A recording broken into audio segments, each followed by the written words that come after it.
지금 근데 뭐 얘기하다 보니까 빨리 두 번째 키워드로 넘어가 봐야 될 것 같아요. 어지러지하네. 예. 본격적으로 좀 어지러지란 얘기를 예. 해보겠습니다. 두 번째 키워드가 출사표인데요. 예. 방금 뭐 말씀해 주신 대로 국민의힘에서 잠룡들이 일제히 출마 선언을 하고 있습니다. 근데 이게 질문을 드리자면 과연 이재명 대표의 적수가 있을 것인지 질문이 있다 없다예요? 뭐 있다 없다 써주셔도 되고 다른 식의 뭐 창의적인 답변을 해주셔도 되고요. 보니까 뭐 민주당 안에서도 비명계들이 출마 선언을 할 예정인데 민주당의 어떤 경선 구도에 있어서는 드라마틱한 결과를 기대하는 분은 좀 적은 것 같아요. 그래서 혹시 적수가 있을지 이름을 써주셔서 김지호 대변인부터 한번 볼게요. 김문수, 한동훈이면은 적수가 될 만하다라고 보시는 건가요? 아니 뭐 후보가 되면은 저희 경쟁자가 될 수 있죠. 김문수 전 장관 같은 경우는 사실은 경기도지사도 하셨고 예. 또 지금 가장 지지율이 높지 않습니까? 지지율이 높기 때문에 아무래도 초반에 좀 분위기를 잘 잡으면 밴드웨건 효과로 후보가 될 수도 있을 것 같아요. 네. 그러면 뭐 경쟁하는 그런 후보로서 좋은 경쟁을 할 수 있을 것 같고요. 한동훈 전 대표 같은 경우는 제가 이렇게 봤을 때는 뭐 여러 가지 뭐 저희 미흡한 점은 있지만 예. 그래도 주변에 있는 사람들이 국민의힘에서 좀 개혁적인 인사들, 저희가 보기에 능력 있는 인사들이 많이 좀 포진해 있어요. 사실은 어떤 면에서 보면은 그렇게 젊고 개혁적인 인사들이 있다는 것 자체가 그만큼 정치적으로 성장한 게 아닐까 단기간 내에. 네. 그리고 좀 젊다는 이점도 있잖아요. 그런 면에서 보면은 저희는 한 2명 정도가 이재명 대표가 만약에 후보가 된다면 좋은 경쟁자가 될 수 있지 않을까 그렇게 예상해 봅니다. 상당히 좀 긍정적으로 두 사람에 대해서 좀 평가를 해주신 것 같아요. 가볍게 이길 수 있나 보죠. 네. 좀 만만한 사람 둘 적으신 건 아니죠? 그런 건 네. 아니고요. 예. 저희가 또 윤석열 전 대통령 밑에서 검찰에 압수수색 당하고 탄압을 당하다 보니까 조금 상대 정당에 대해서 좀 예의를 가지고 예. 뭔가 좀 만약에 우리가 조금 위치가 바뀌더라도 파트너로서 존중해야겠다 그런 생각을 좀 많이 합니다. 근데 민주당 의원들이 김지호 대변인 같으면 좋을 텐데. 김조 대변인은 저하고 방송을 많이 해가지고 많이 순화가 됐습니다. 지금. 네. 저의 영향을 받은 겁니다. 예. 그건 아니, 확실합니다. 알겠습니다. 김철근 총장 것도 한번 볼게요. 국민의힘에는 없다? 또 이렇게 깨알같이 당내 후보를 예. 심각하다. 어필하시는 유일한 카드는 이준석 의원인가요?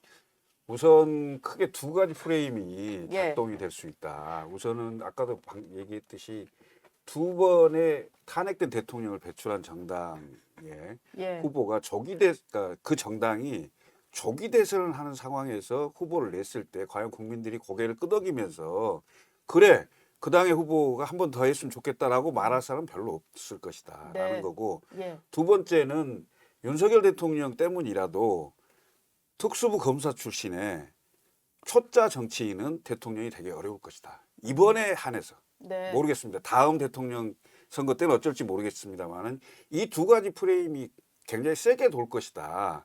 그렇다고 해서 이재명 대표가 되는 것을 바로 용인하는 국민도 많지 않을 겁니다. 이유는 뭐냐면 우선 민주당은 이미 입법 권력을 가지고 있어요. 예. 거기다가 행정 권력 가지고 있죠. 입법과 행정 권력에다가 이재명 대표가 유독 강한 게 사법부입니다. 다 무죄 받잖아요. 사법부 권력까지 장악하는 이른바 삼권을 장악해서 제왕적 대통령의 그 권한을 능가하는 총통 같은 1인 또는 한 세력이 전체 권력을 잡는 네. 이런 상황을 과연 국민들이 우려하지 않겠냐 이렇게 생각을 한다면 저는 양쪽이 다 문제가 있다. 그러면 사실은 이 1당과 2당이 이른바 적대적 공생 관계로 어느 한 당이 잡으면 나머지 당은 반대.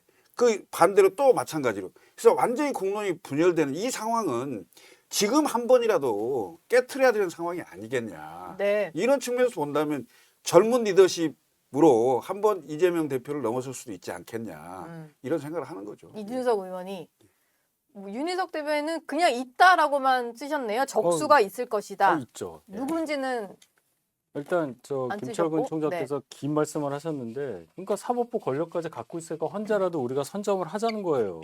그 네. 설득이 되시죠? 그게 또 이렇게 연결이 아, 돼요. 그러니까 이러실 줄 알았으면 아까 아이, 말씀을 잘 하셔야지. 아무리 그래도 알밖에 하면 안 되지. 아니 선점이란 좋은 단어가 네. 있지 않습니까?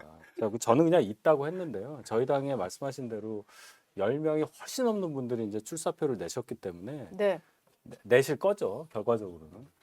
이 중에 당연히 이재명 대표와 겨룰 수 있는 분이 있다고. 뭐 한동훈 대표도 있었어요. 김문수 장관도 충분히 대적할 수 있습니다. 김문수 장관 도지사일 때, 경기도지사일 때 이재명 대표는 성남시장이었잖아요. 네. 네. 그런 것도 생각할 수 있고, 뭐 여러 가지로 저희한테 경쟁에 있는 후보가 많으니까 당연히 있다고 저는 쓰지, 누구라고는 제가 말을 못하죠. 네.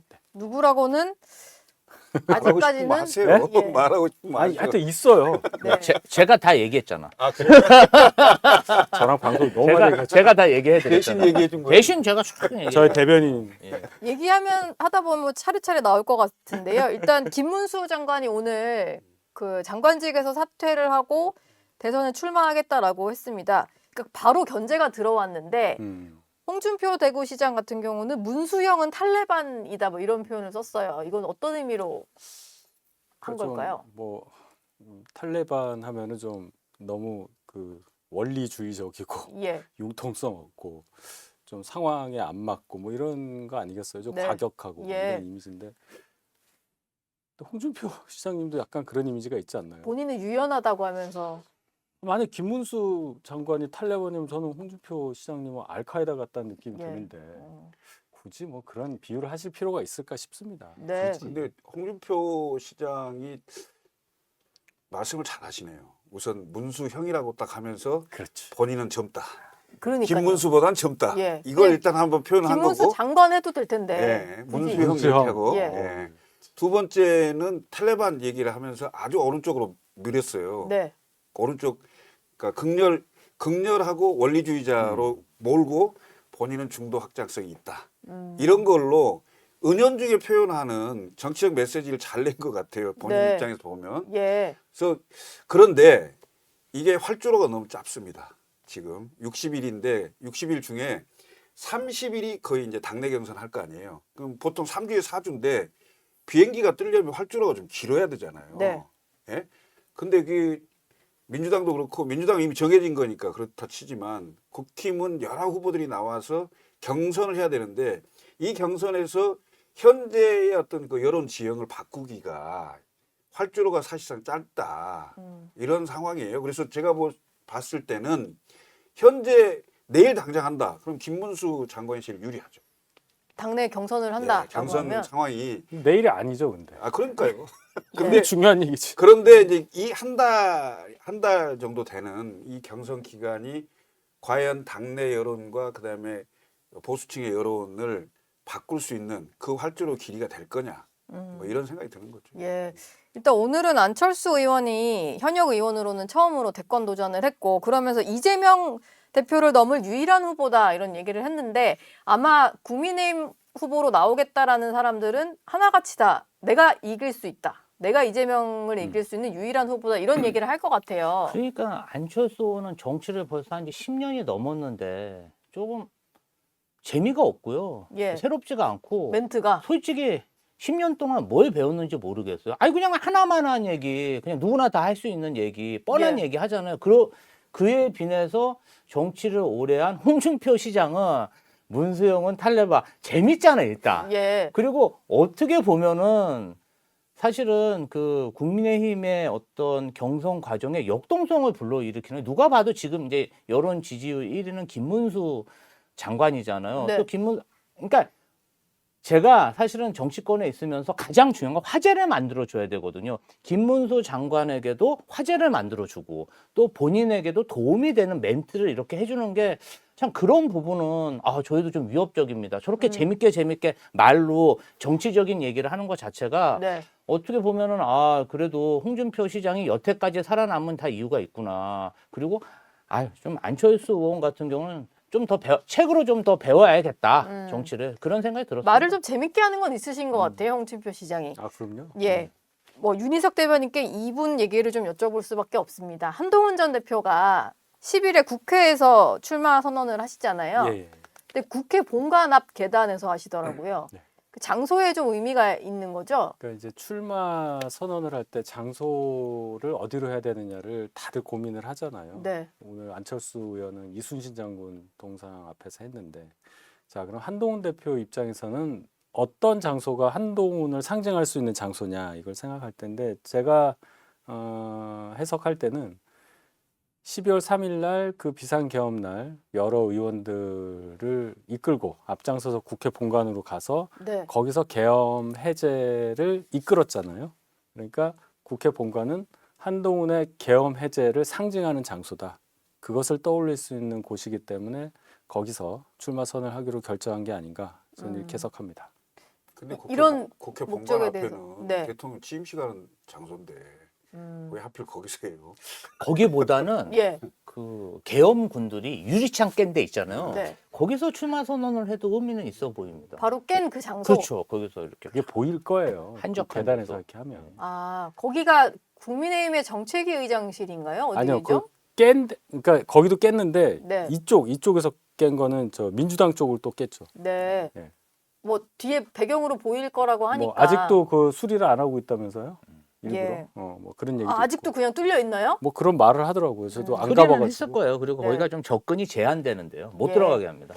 경호관들이. 저희가 이재명 대표 얘기로 좀 넘어가기 전에 국민의힘에 워낙 많은 후보들이 나오다 보니까 아마 예비 경선을 거쳐서 좀 본선으로 갈 만한 후보들만 추려서 아마 본경선을 하지 않을까 싶어요. 근데 저는 좀 걱정인 게 지난번에 전당대회 때를 떠올려 보면 서로 그냥 상처만 남는 엄청 극렬한 전당대회를 치렀단 말이에요. 근데 대선은 그래서는 안 될 것 같은데 후보들끼리 조금 끝나고도 서로 밀어주고 할 수 있는 그런 경선이 가능할까요? 그랬으면 참 좋겠는데 이번에도 그렇게 되기가 좀 어려워 보입니다. 예. 예, 벌써부터 문수영은 탈레반 이런 얘기가 나오는데 예. 뭐 그 이상의 얘기가 분명히 경선 과정에서 나올 거예요. 경선 시작도 안 했는데 벌써 나오기 때문에. 네. 그러면 내가 탈레반이면 당신은 뭐냐 이런 얘기 나올 거고 서로 간에 뭐 예를 들어 네거티브 분명히 할 거고 또 탄핵 관련해서 얼마나 많은 얘기가 나올까요? 아까 쓰셨던 그 단어도 나올 거고 뭐 배신이니 뭐 치사하다는 얘기는 안 나올 것 같습니다. 어쨌든 굉장히 센 경선이 될 거고 그래서 말씀하신 대로 끝나고 난 다음에 어떤 분이 후보가 됐을 때 과연 당이 하나로 뭉쳐서 본선에 나갈 수 있느냐 그것을 끌어낼 수 있는 분이 진짜 후보가 되겠죠.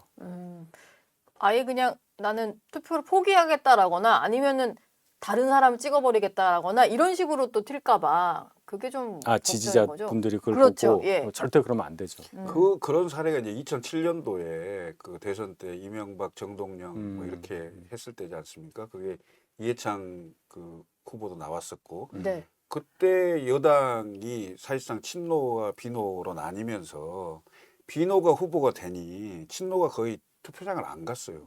그리고 이양 질 건데 뭐 이렇게 생각을 해버리고 실제 그때 당시 대통령 선거 투표율이 63% 정도밖에 안 됐거든요. 네. 그런 경향이 없으리란 법은 없습니다. 지금 그 국민의힘 같은 경우도 거의 이제 여당이면서도 그 탄핵 찬성과 반대로 네. 극렬하게 나뉠 가능성이 있고 그다음에 우리 눈에는 안 보여야 될 윤석열 전 대통령께서 끊임없이 메시지와 사저 정치를 계속 나타나시고 놓지를 않을 가능성이 있고 심지어는 혹시 보수 유튜브에 출연할지도 잘 모르겠습니다. 그럴 정도로 우려가 섞인 상황인데 뭐 그런 지점들이 결국은 국민의힘의 지지자나 이 많은 분들에게 실망과 그 멘붕이 오는 그런 상황들을 계속 만들어지지 않을까 생각이 듭니다. 예. 이재명 대표는 내일 당대표직을 사퇴를 하시는 거죠? 이제 오늘 공고가 났으니까 예. 내일 사퇴할 가능성이 높겠죠. 그러면은 본격적으로 그냥 당 중심으로 대선 캠프로 좀 전환이 되겠네요. 당내 의원들 다수가 좀 캠프에 들어가신 것 같더라고요. 뭐 그런데 아마 제가 알고 있기로는 그렇게 큰 경선 캠프를 꾸린다기보다는 뭐 굉장히 소규모로 또 기간도 짧기 때문에 굉장히 소규모로 꾸릴 것 같습니다. 민주당은 지금 혹시 고민이 이게 흥행이 전혀 안 될 것 같다 이런 고민은 좀 없으세요? 경쟁자들이 뭐 있기는 있습니다만 봤을 때 이재명 대표를 꺾을 정도로 누군가가 급부상을 할 가능성은 좀 낮아 보이잖아요. 뭐 이재명 대표가 유력하긴 하지만 또 이 과정에서 어떤 변동성이 생길지 모르잖아요. 사실 지난 2021년 대선 경선 때도 이재명 대표가 뭐 그때도 유력하긴 했지만 예. 그래도 이낙연 총리가 어떤 조직적으로는 많은 세가 있었습니다. 그런데 이재명 대표가 결국은 꺾었잖아요. 네. 그렇듯이 지금 도전하시는 분들도 저는 새로운 바람을 일으킬 수 있기 때문에 이재명 대표 역시 안심할 처지는 아니다. 최선을 다해야 된다. 그리고 제가 네. 옆에서 지켜봐서 아는데요. 이재명 대표는 정말 최선을 다할 겁니다. 본선에 대비해서 최선을 다하시는 거 아닐까요? 당내 경선에서도 그럼요. 아니 경선 과정 또 본선 과정을 통해서 국민에게 내가 왜 대통령이 돼야 되는지를 설득해야 되잖아요. 그러면 지금 대한민국 국민들이 얼마나 우려가 많습니까? 대통령 조기 탄핵됐죠. 그다음에 여러 가지 대내외 변수들이 너무 많고 살기가 너무 퍽퍽하잖아요. 그리고 저는 국민의힘을 지지하는 그런 국민들과 중도층 국민들에도 민주당이 집권했을 때 이재명 대표가 대통령이 됐을 때 우려하는 부분이 뭔지 저희는 너무 잘 알고 있다고 생각해요. 네. 지난번 총선에서 저희가 압도적인 지지를 받지만 TK와 PK 그리고 수도권 일부 지역에서 저희가 좀 외면받은 거 사실이잖아요. 그러면 그분들을 어떻게 설득할지를 충분히 고심해서 제시하지 않는다면 저희에게는 또 위기가 올 수 있기 때문에 네. 저는 뭐 아무래도 그 국민들을 어떻게 설득할 것인가 지금도 고민하실 거라고 생각하고 있습니다. 두 분은 다른 당이시니까 짧게 좀 질문을 드릴게요. 내일 김동연 경기지사가 미국 출장길에 오르는데 출장 가기 전에 인천공항에서 먼저 출마 선언을 한다고 하더라고요. 아, 그래요? 지금 조금씩 뭐 출마 선언이 이어지고 있습니다. 민주당 안에서도 좀 이 분들이 유의미한 성과를 낼 수 있을 거라고 보시나요? 저는 글쎄요, 이제 지금 대선판이 왔기 때문에 그동안 그 움직여왔던 것도 있고 네. 이 상황에서 이재명 대표가 예를 들면 2심의 선거법에서 유죄가 나서 굉장히 어려운 상황이었다면 그 이른바 그 당 내에서도 비명 그룹이 좀 목소리를 내고 본선 경쟁력 뭐 얘기도 하고 그다음에 무슨 대통령이 됐을 때 84조 문제도 얘기하고 막 할 건데 네. 그러니까 무죄가 되면서 사실상 비명의 목소리는 사라지는 상황이 됐거든요. 네. 그래서 그 여식행위 비슷하게밖에 느껴질 수 없는. 그러니까 예를 들면 무슨 경기지사 하신 분이 지사직을 던지고 완전히 무슨 뭐 결연하게 한번 해보겠다 이런 것도 아닌 거고 지사직 다 가지고 있을 거고 그렇지만 이재명 대표가 그냥 한 사람이 그냥 되는 걸 이렇게 당내에서 봐줄 수는 없는 거잖아요. 그래서 몇 분들이 출마를 할 건데 제가 봤을 때는 다 합쳐도 그 나머지 비명이라고 한 주자들 다 합쳐도 20%가 안 되는 상황 정도가 되지 않을까 이렇게 보여지고요. 네. 글쎄요, 저는 이제 그 이재명 대표가 이런 생각을 하셔야 돼요. 그러니까 총선 때 172석 그리고 범민주 세력 합쳐서 189석 정도 되면서 정부를 무력화시키기 위해서 탄핵을 29번을 했고 30번째를 지금 그 본회의에 보고를 한 상태 아닙니까? 네.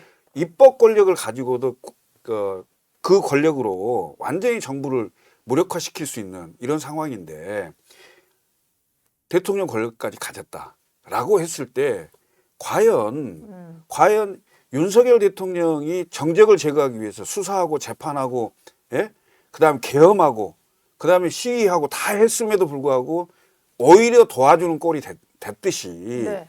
이재명 대표가 무엇을 어떻게 국민들을 설득할 수 있을는지 저는 이재명 대표를 바라보는 많은 국민들 적어도 절반 이상의 국민들이 우려할 거라고 봐요. 그 우려를 불식시킬 수 있겠느냐? 네. 쉽지 않다. 왜? 반드시 해야 된다는 욕심이 너무 강하기 때문에. 알겠습니다. 윤희석 대변인 의견도 들어볼까요? 뭐 이재명 대표가 그냥 되는 거 아니에요. 그렇게 보는 게 맞고 다른 분들이 이제 출마 선언하시는 것의 의미가 그 이재명 대표 무죄 선고 이후로 많이 없어졌다는 거는 뭐 다 동의하실 거예요. 그분들을 네. 폄훼하는 게 아니고요. 예. 지금 민주당의 구성, 내부 구성상 다른 분들이 출마 선언을 해서 나온다 하더라도 큰 어떤 영향이 없다고 보는 게 뭐 합리적이라고 보고 그래서 뭐 경선 흥행은 아마 안 될 겁니다. 폭망하겠죠, 그거는. 근데 네. 그거와 관계없이 이재명 대표가 민주당의 후보라고 생각할 수 있는 상황은 벌써 4년째 지속되는 거예요. 이재명 대표는 4년 동안 주면서 2번째 나가는 겁니다. 네. 대선을. 이제 예. 그렇게 보시면 될 것 같아요. 알겠습니다. 오늘 세 분 말씀은 여기서 마무리하겠습니다. 고맙습니다. 네. 감사합니다.